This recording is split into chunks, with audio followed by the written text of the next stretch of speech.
बिरावा आप हमारे यूट्यूबों पर हो सका तो सुने होगा। आज यहाँ तरवी के उपलक्ष्य बाबू तरवी के माध्यम में आए हैं। माता जी के तरवी बा यही खातिर वही के माध्यम में बिरहा प्रस्तुत कर रहे हैं। ध्यान से सुनिएगा, आनंद आएगा।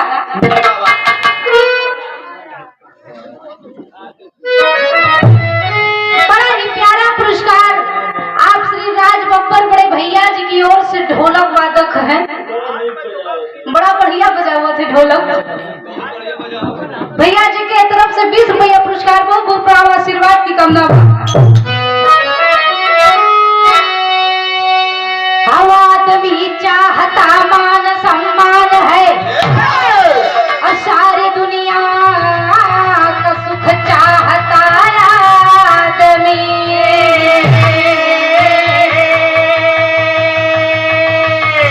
आदमी धन धरा धाम सब चाहता और मान सम्मान भी चाहता आदमी।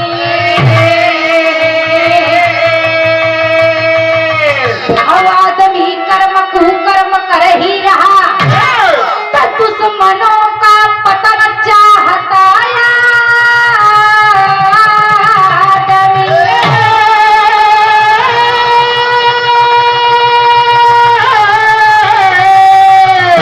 अब आए गुरु गणेश राम सूरत कवि से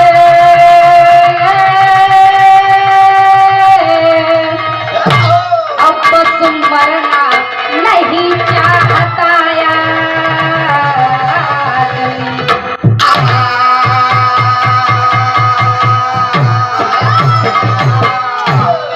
ध्यान दीजिएगा बाबू, आदमी चाहता मान सम्मान है।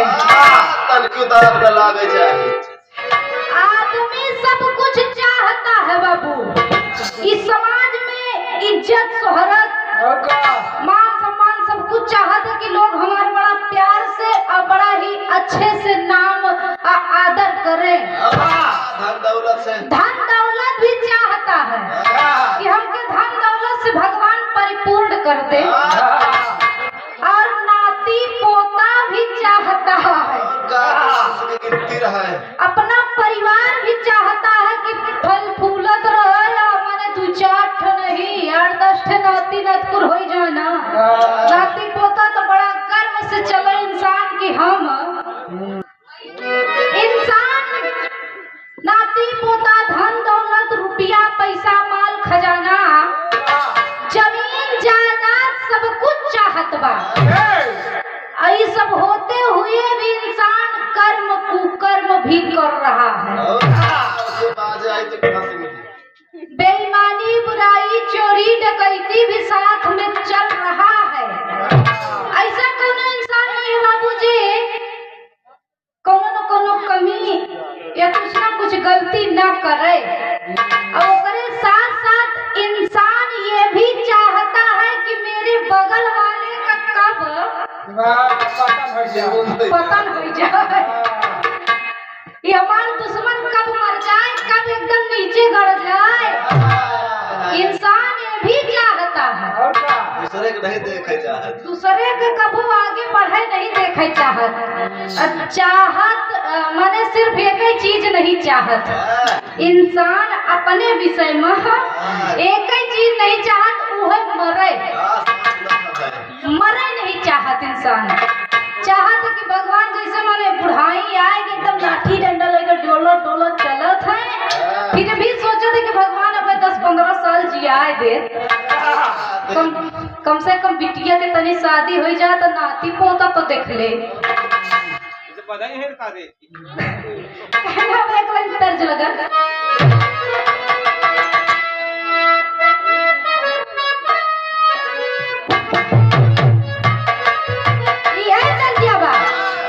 अरे पिया जिसको पिया बाबू खेला बा कि पिया जिसको चाहे सुहागन वही।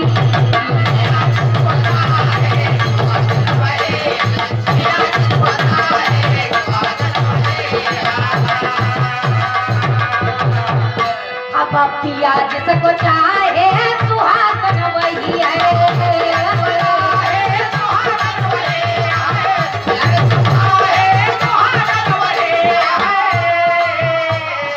अरे अब पिया जिसको चाहे अब सुहागन वही है।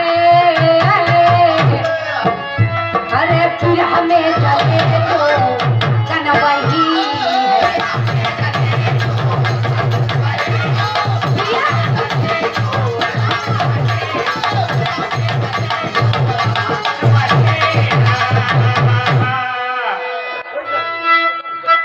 यही गीतिया में कहना पड़ा। अरे कुदरती हमारे गुरुजी श्री राम सूरत मास्टर साहब ने लिखा है। अब कुदरती कला को है न जाना।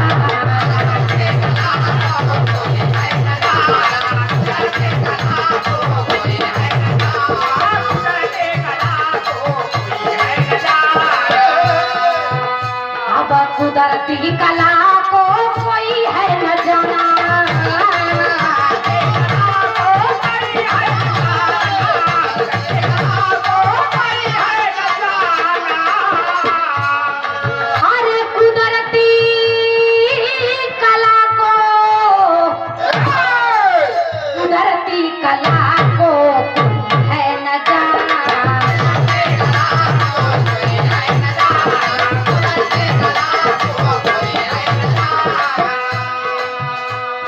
कुदरती कला को कोई है न जाना।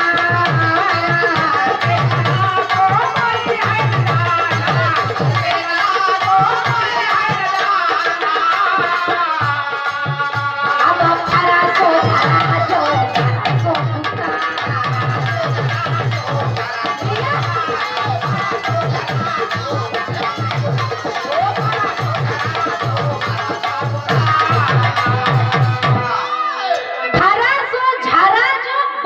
सो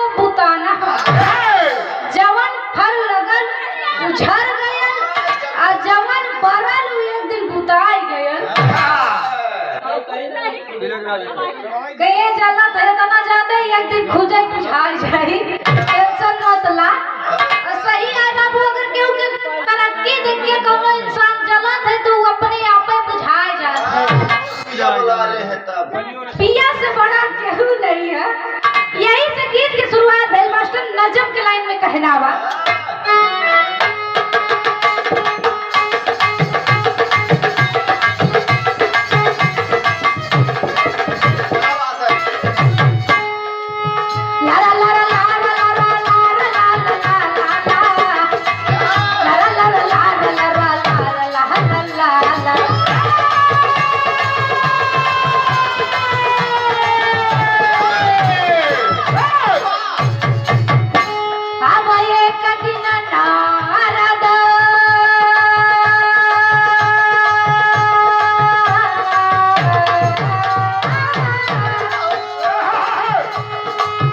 एक दिन नारद पशुराज पास आए हैं। एक दिन नारद पशुराज पास आए हैं। बलहीन मन से कुशल क्षेम सब बताए।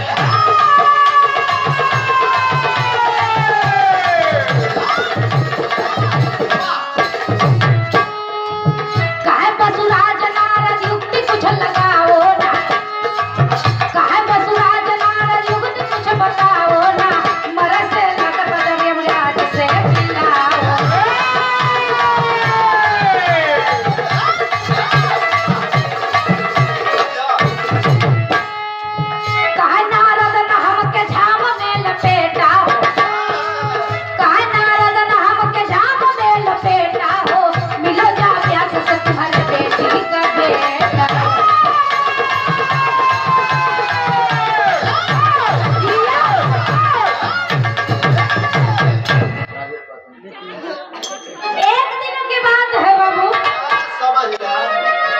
तनिका कहानियां समझला।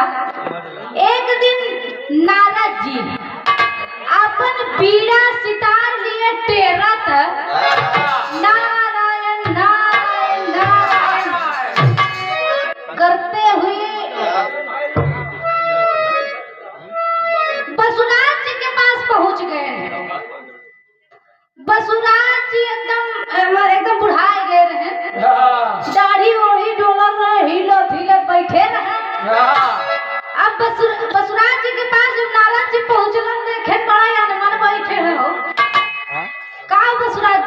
का बात है काहे इतना अनमन बैठे हो? नारायण जी जब पूछलन बसुराज जी का अरे भैया जवन है ठीक है कहे का बात है बताइए शायद हम तोहार कुछ मदद कर देई कोनो दिक्कत बका? बसुराज जी कहन भैया का बताई है उम्र आई गइल बा उमरिया दिन का दिन बीतत जात है अब जौने दिन भगवान हमका अपने पास बुलाए ले वही दिन बसुराज जी कहन देवर सी ई बुढ़ाई में हमके मरे के बहुत डर लागत है कहन का है एक दिन तो सब ही के मरे के पड़ी कहन लेकिन हमका बहुत डर लागत है कौनो दिन भगवान हमको उठाए न ले और दुनिया न देख पाई कहन ता कुछ जुगाड़ करा कहन कुछ युक्ति लगावा ना तोहार भगवान तक पहुंचिए यमराज जी सुना है कि यमराज सब कुछ करत है उन्हें बुला ले जाते भाई सब बैठा के एक काम करा तू हमके यमराज जी से मिलाए न देता यमराज जी से मिल ले तो फैसला हो जाए उनसे चरौली विनती करी तो हमार उम्र 2-4-10 साल तनी के और बढ़ाए देते अब नारद जी कान देखा भैया बसुराज जी से हाथ जोड़ कर देखा भैया हमके ये सब झंझट में न लपेटो हम ब्रह्मचारी मनई दुनिया भ्रमण करे वाले ये सब झंझट में हमका न फंसाओ एक काम करो तुम अपने नाती से मिल लियो व्यास मुनि से जो कि तुम्हारे बिटिया मछोदरी सत्यवती के बेटवा व्यास मुनि से मिल लियो उनके तमाम पहचान लू तो हर काम बना दे है अब नारद जी से कहेंगे अच्छा बुलाए दा नारद जी से कह के व्यास मुनि के बुलवाए ली है कहना पड़ा तर्ज लगल मास्टरी हां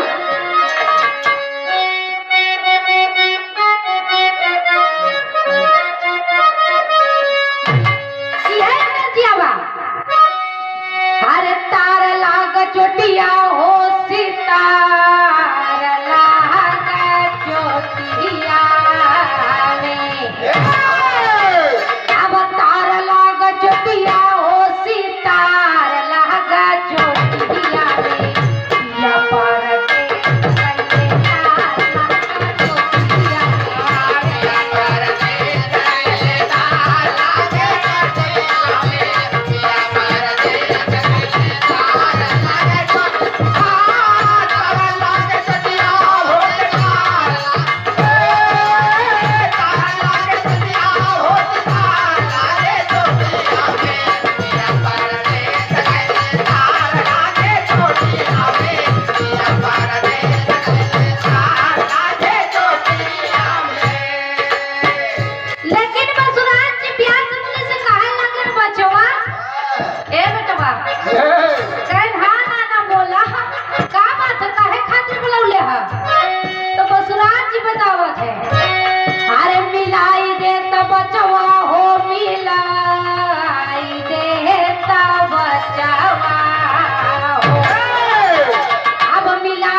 डर लागत है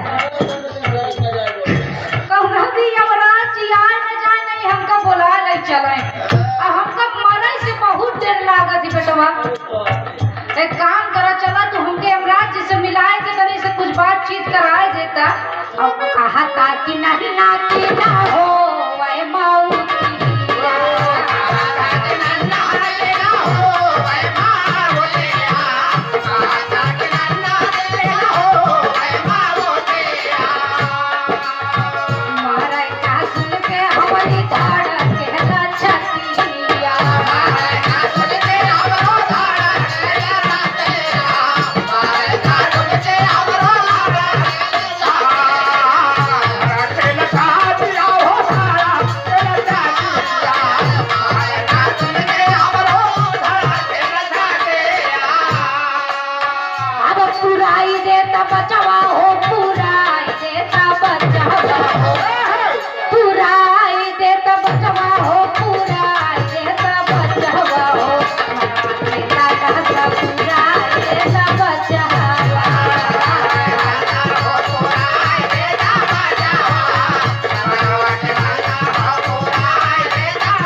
संभव है।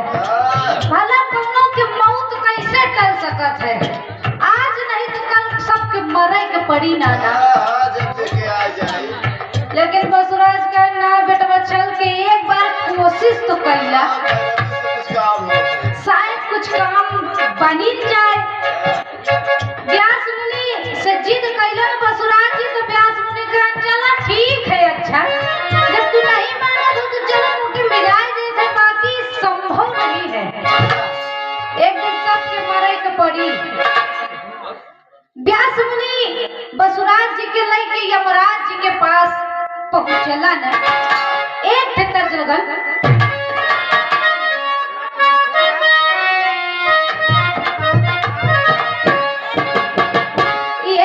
बा कहना बा कि बाबा चोरी हो गए कौनो मेहरारू नहीं, कौनो मेहरारू एक दिन अपने दरवाजे पर बड़ा उदास बैठ रहा है, मुंह लटकाए। ऐसे बुढ़वा वही कैसे जात रहे, देखे कर दुल्हनिया का बात थी, काहे मुंह लटकाए बैठ। कहे रे पापा का बताई हो, जा जा अपने रास्ते तो से बताए कि का मिले। कहे रे दुल्हन बता, शायद न कहा कुछ बनाई दे ही। पापा कहे ना रे जा जा, कहे बताई है कहे है ना, सुना अच्छा नहीं माना था तो सुन ला। दुल्हन क्या बतावे, कहे बाबा चोरी हो गए। बाबा चोरी हो गए रात में ना धुनिया,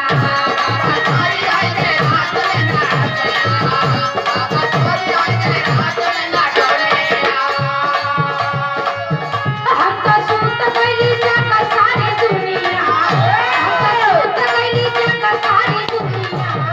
बाबा चोरी हो गए रात में ना धुनिया।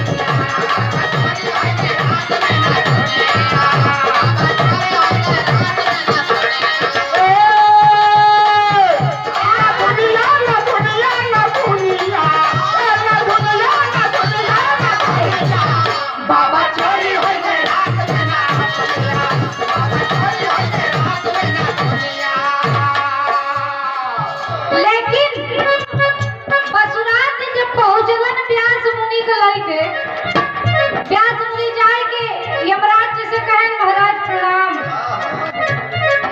खुश रहा खुश रहा।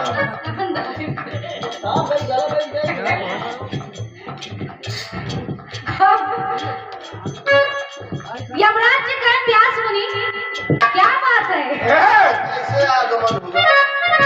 आप यहाँ कैसे? बुढ़वा कौन है तोरे सखवा में? व्यास मुनि कहे महाराज हमार नाना यही। कहे बताओ इनकर तो उम्र खत्म है, जाए वाले हैं।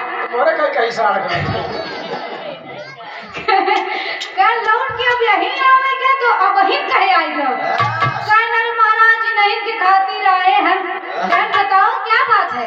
कहे नर महाराज हमार नाना मरे से बहुत डरात है। कहे तो हम का करी? कहे महाराज हम सुने हैं कि तू है महाराज हो, तू है जियावत है, कुछ घूस ले ला। तो महाराज हम आपसे विनती करे थे कि हमारे नाना के मौत तनी के टार दे 2-4 महीना 2-4 साल टार दे। 2-4 टबर बियाह बहुत कैली है, नाती पोता देख ले। यमराज जी कान भैया ये सब हमारे हाथ में ना बा, कहा थे कहे अब हम ना मारी ना जी आई कोई परा नहीं।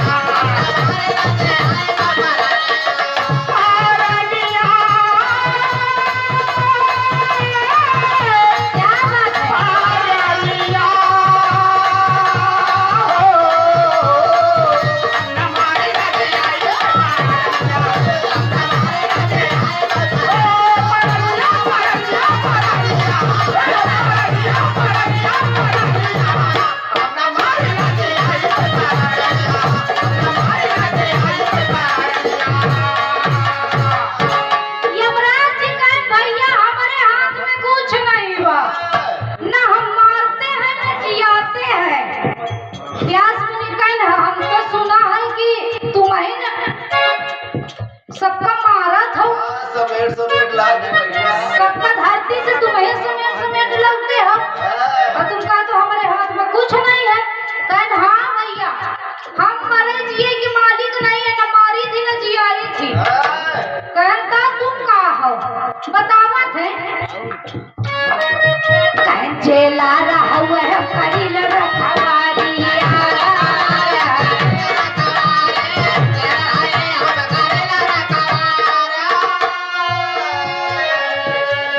जे मर के आई खेली जेल के कोठारिया।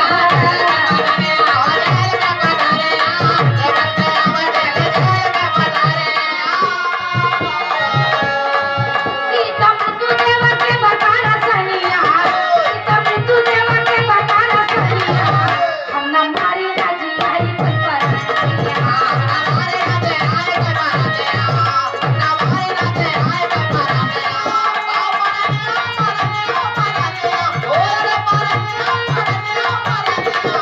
हम न मारी न जिया।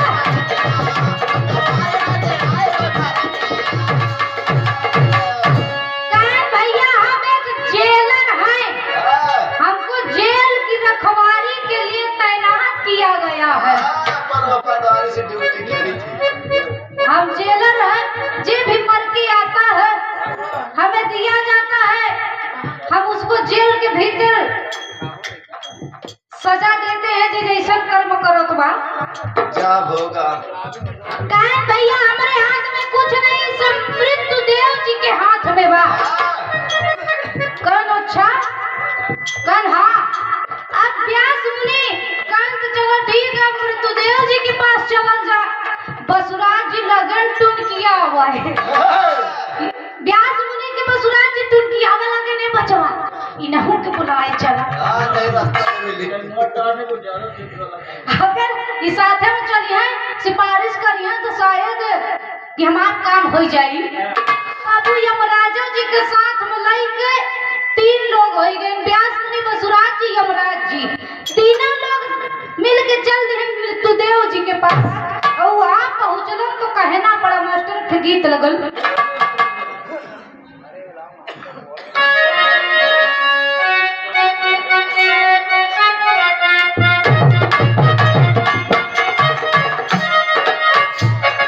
फागुन का महीना बा, वही चलत बा, 9-10 दिन में होली बा।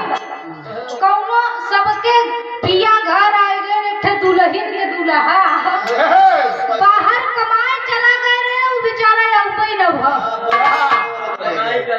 मोटाई करेला।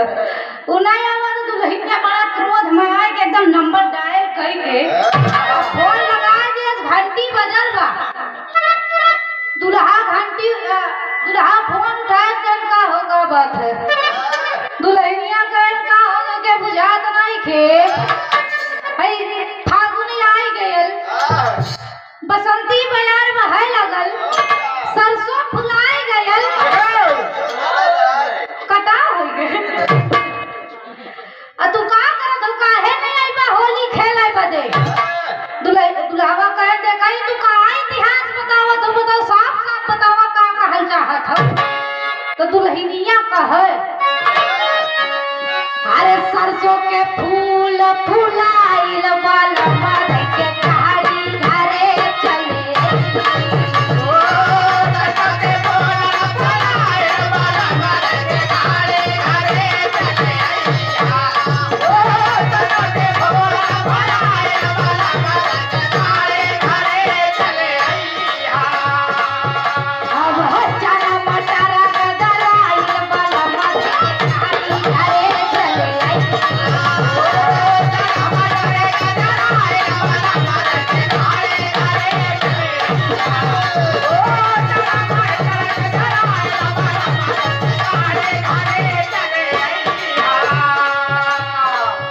लेकिन जब तीनों लोग मृत्यु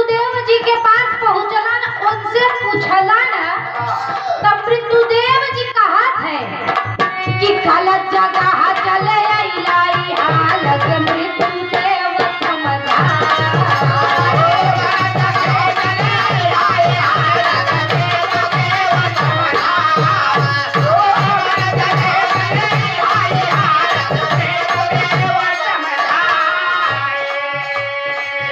मृत्युदेव जी कहलन जब व्यास मुनि बताएं कि हमारे नाना के तू बचाएला हम सुने हैं कि तू ही मृत्यु के मालिक हवा तू ही चाहत हमारा तू ही चाहत जियावा तो हमारे नाना के बचाए लेता प्रभु ता मृत्युदेव जी कहलन भैया हमारे हाथ में ये सब कुछ ना है हम न मारी थी न जियाई थी व्यास मुनि का तब के करे हाथ में बा मृत्युदेव जी कहलन कि भैया हम ये सब कुछ न करेले काल देव जी सब करलन बतावत है कहन अब काल के गाल में समाला सारी दुनिया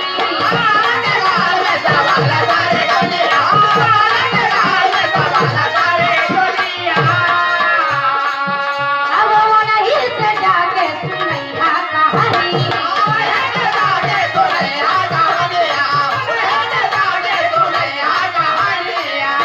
अरे हमारे जिया के वही स्वामी हाल के मृत्युदेव समझा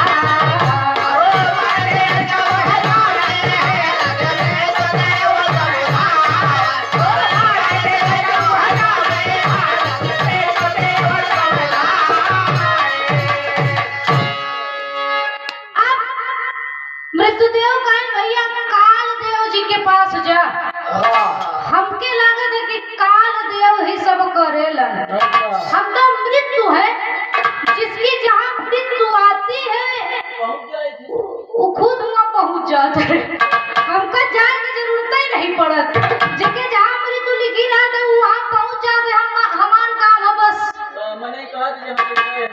ओके मृत्यु तक पहुँचाओ बाकी और कुछ हमारे हाथ में ना बा काल देव जी के पास जा हम सुना है कि काल के गाल में दुनिया समाई जाती है तो वो नहीं के पास जा शायद तो हर काम कई दे अब बसुराज कहें बेटवा यहू को लिए चला अब व्यास मुनि कहें महाराज आपो सखवा में चले चला आपो जन्म तो तनी के कमो आसान हो जाए अब 3 से 4 हो गए बसुराज व्यास मुनि यमराज जी और मृत्युदेव चारों मिलके काल देव जी के पास चलन तो कहना में गीत लगन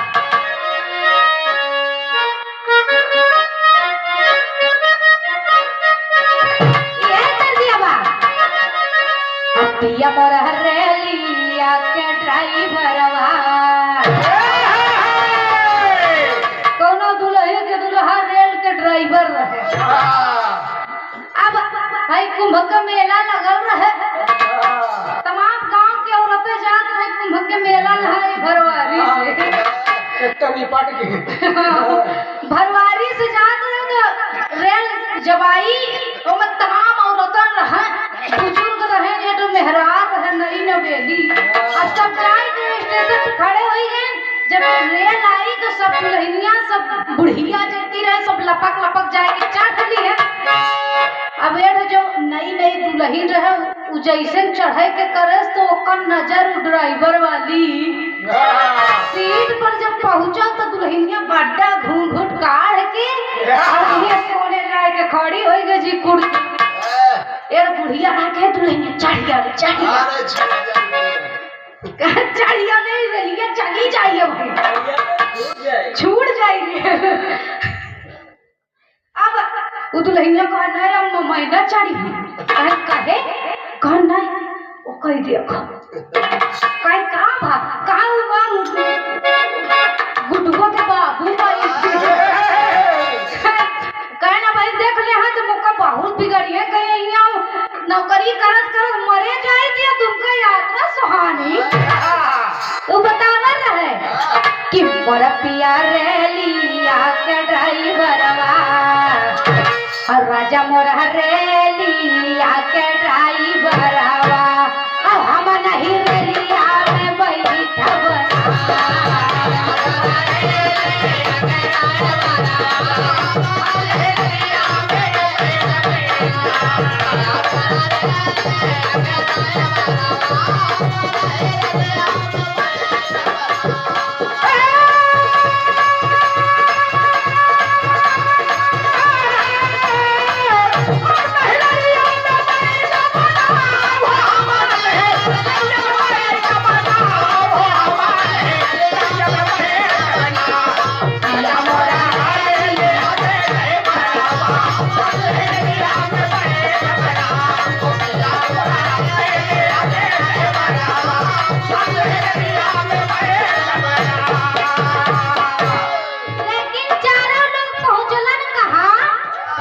जहाँ रहे काल देव बल करिया,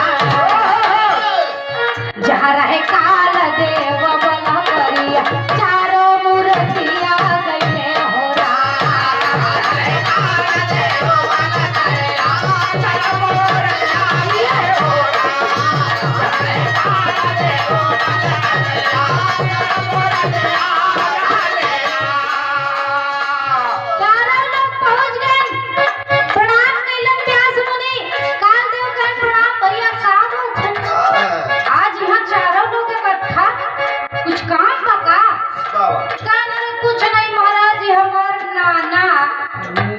है बुढ़ाए गए महाराज से बहुत डेरात है। महाराज हम सुना है कि सब कुछ तोरे हाथ में बा और हम चाहत है कि हमारे नाना के मौत टार देता प्रभु, बड़ी कृपा होत। काल देव महाराज कहे भैया गलत जगह आए गए, हमारे हाथ में कुछ नहीं है। तो काल के गाल में दुनिया समा जाती है, लेकिन हम सोचा कि हम तो हम मृत्यु टार देई तो ये हमारे हाथ में नहीं है। फिर ब्रह्मा जी के हाथ में बा। अरे यार के करे हाथ में हो कहे ना मास्टर तेरी में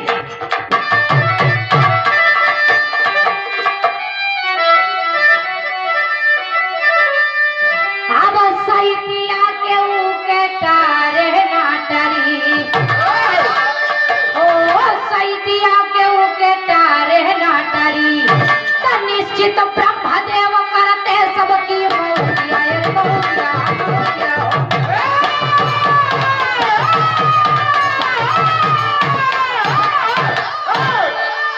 क्या बात है। कालदेव जी बताते हैं कि सब कुछ ब्रह्मा जी के हाथ में बा, वो नहीं सबके साहित्य लिखत है, कब के कर दिन तारीख आई जाई, अगर वो अपने कलम से न लिखी है तो क्यों कुछ कर न पाई, कुछ हो पाई न करी। एक काम करो तू नहीं के पास जा, अभ्यास मुनि कहे महाराज सभा में आप चले चला। अब 4 से 5 हो गए, कालदेव जी के भी साथ में लई के अब ब्रह्मदेव नगरी चल दिहलन। धीरे धीरे कह के जब वहां पहुंचे ब्रह्मा जी के नगरी में, ब्रह्मा जी लिए एकदम लिख मचाए पहुंचे। 5 लोग ब्रह्मा जी 5 लोगन के इकट्ठा देखे गावा था भैया आज है इकट्ठा कहन का बात है, कोनो दिक्कत। व्यास मुनि आगे आए कहन महाराज ये हमार नाना ये नहीं कि समस्या लेके आए हैं, कहन बतावा, कहन आप अपने कलम से लिखते हैं, मौत जन्म मरण सब कुछ आप लिखते हैं। एक काम करा हमारे नाना के डायरी जौन है जीवन वाली मरण वाली ओके तनिका हमका दिखाए दा, वो का लिखा है। अब महाराज हम चाहते कि हमारे नाना के मौत तक के 10-20 साल आगे बढ़ जाए। ब्रह्मा जी कहें असंभव बा, कहन का है पापट में कहना बा।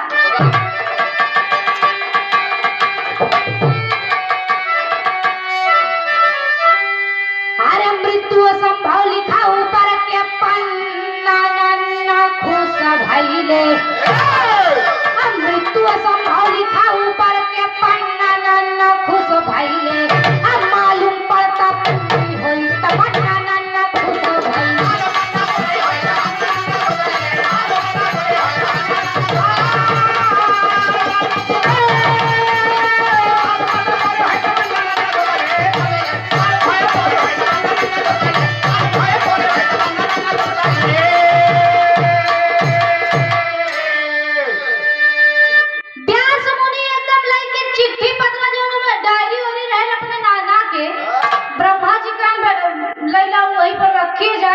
वाला भैया बाकी हमारे बस के बात ना है कि हम केहू का मृत्यु टाल देई। कहे महाराज लिखत तो आपे हो। देखा हम एक बार जो अपनी कलम से लिख देते हैं उसे स्वयं हम भी नहीं टाल सकते हैं। रजिस्टर में कटिंग नहीं चला, कटिंग नहीं चला। कहने एक बार जो लिख गा सो लिख गा। अब कटी ना जाए के देख ला तोरे नाना का जो डायरी रखल है ओके देख लो मैं जो लिखा हुई वही सत्य है। अपन आधार संशोधन करा ले।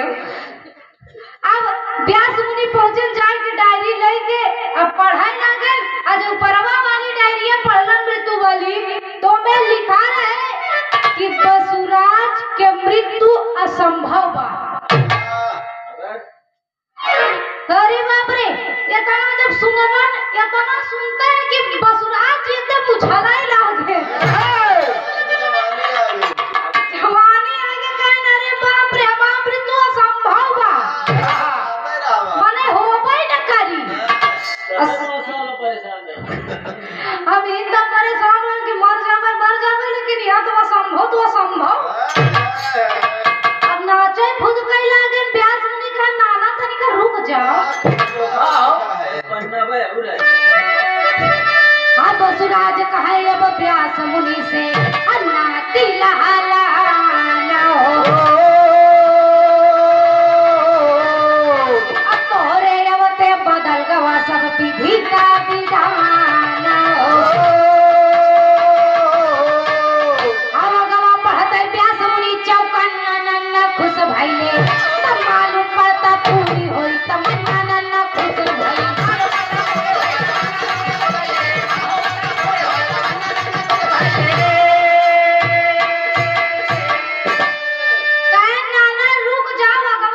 कुछ लिखा है यानी कि पूरा सुन ला ना कान अरे बेटवा या बका सुनी जाओ सुने करा तो सुन चुका तो अगवा मिल गया। अब अगवा हमारे जीवन के विषय में कुछ लिखा है के बिना बात का तो होई लड़का का देख के ओकरे ओ में लिखा है बसुराज के मृत्यु असंभव बा। लेकिन है लेकिन परंतु अगर मगर लाग जाए हाँ वो में लिखा है माने असंभव बा लेकिन एक ही चीज से संभव हो सकत है। अब बसुराज व्यास मुनि पढ़ाई लगे बसुराज जी उछलत है। अब बसुराज जी पढ़त कि अगर 5 लोग इकट्ठा ब्रह्म नगरी में आए जी हैं ब्रह्मा जी के नगरी में 5 लोग इकट्ठा अगर आ जाए हैं बसुराज सहित तब ही बसुराज के मृत्यु संभव बा। अब ऐसा होबे न करी यही खातिर असंभव बा। अब इतना जब पढ़े बसुराज जी सुने तो अरे बाप रे गिने लागे पीछे मुड़ के गिने लागे 1 2 3 4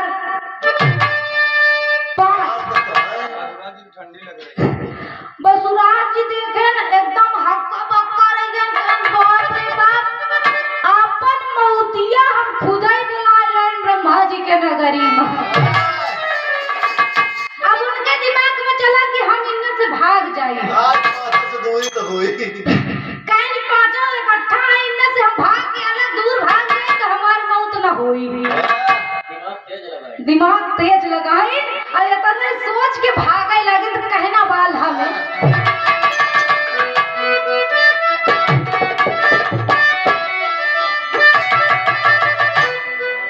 चलो गई है जाबा ब्रह्मा लोक वाले बाबू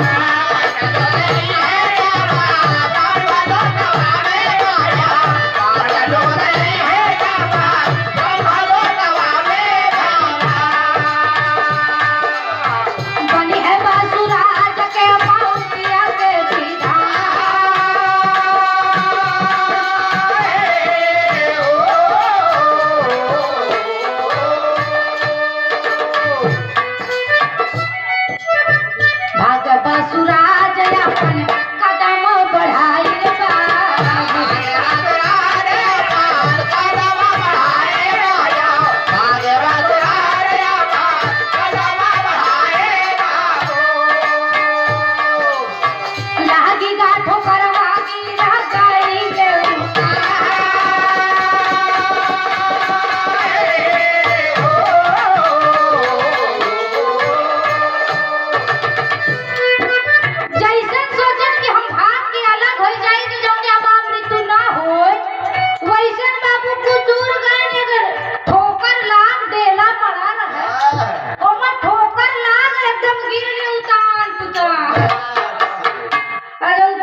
गए।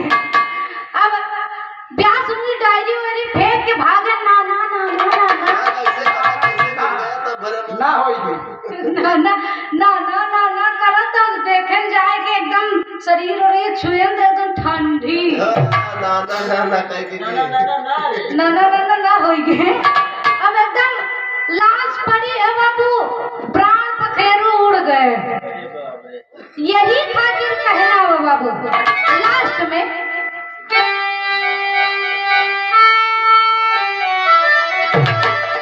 अरे जे कर जहाज ऐसन हो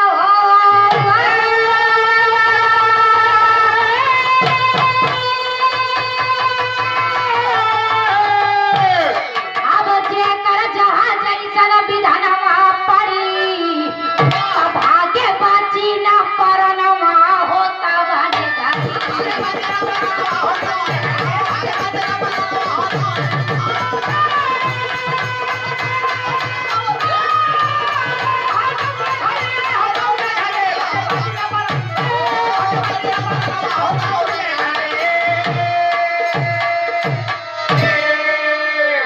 जेकर जहाज ऐसन विधनवा पड़ी भागे बची न परनवा होतवने घड़ी। जिस समय बाबू भगवान लिख दिहन की तारीख के ई जगह पर एक एक कांटे से तुहार मौत होई तो होई। अगर पानी में हमार मौत लिखल बा कि पानी में जाइबा पानी में डूब के तुहार मौत होई तो हम चाहे जितना पानी से डराई जौने दिन मरे के है वो दिन पानी में हम जाब जरूर। भागे से प्राण नहीं बचेंगे बाबू, इसीलिए तो ये गीत के शीर्षक है मौत ही सत्य बा। ये दुनिया झूठा मेला है लेकिन मौत ही सत्य है बाबू। नेकी बदी सब संगवा में जाए अब दुनिया के माया सब धरी रही जाए।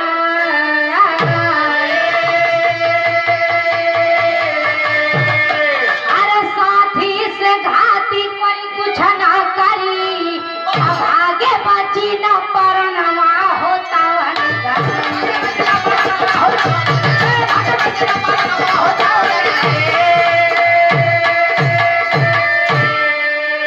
तू यही चीज साथ में जात है बाबू, एक नेकी और बदी माने अच्छाई और बुराई यही के फैसला भगवान ऊपर करते हैं। कितना अच्छा कर्म किया कितना बुरा कर्म किया तो नहीं होगा आवाज आई यही खातिर तो कहना बा बाबू की ये दुनिया में बड़ा भाग्य से मनुष्य को तन मिला है तो एक व्यर्थ मत गवावा।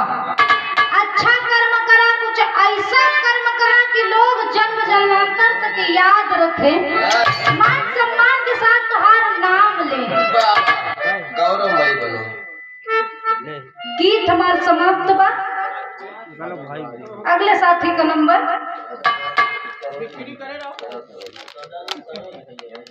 बड़ा प्यारा पुरस्कार सदन सरोज कथन करे कबीरा मसूरत बिरहा के बने